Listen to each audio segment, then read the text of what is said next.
wool spinning.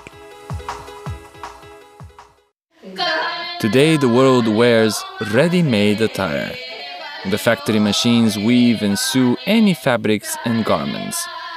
But nothing can make you as warm as the home-woven and knitted wool. The Smyadovo region has a foothill climate.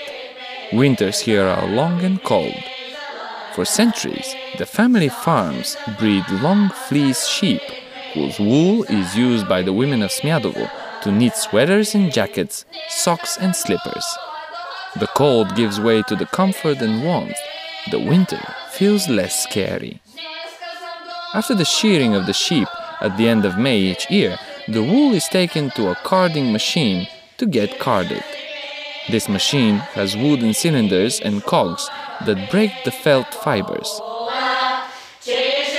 In order to remove the animal's stink, the housewife washes the wool, combs it to become fluffy, and separates it into distaffs.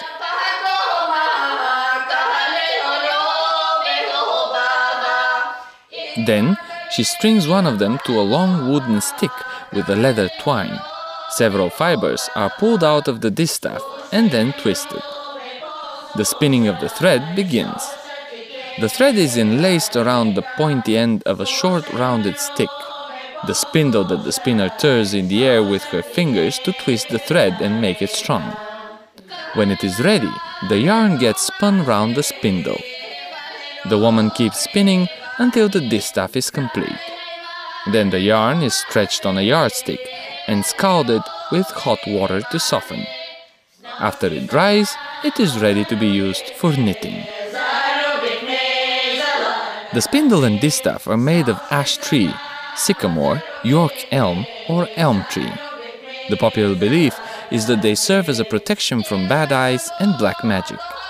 Therefore, in the past, women used to carry their distaffs everywhere with them, even to the field. The boys made them while they were looking after the sheep. They usually carved in ornaments and drawings and gave them to the girls as an expression of their feelings and hope that they can one day be as inseparable as the distaff and the spindle. Knitting is another traditional occupation of the Smyadovo women. At home, by the fireplace, or at the sedyanka, they used to sing and knit.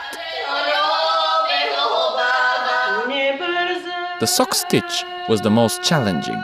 You have to string the yarn on 4 needles. In addition to that, the sock is knitted without sewing, congesting the toes and heels in a special way so that they become firmer. The greatest masters alternated colorful yarn and created pretty patterns that were a feast to the eyes when the girls' skirts lifted on the holiday horo.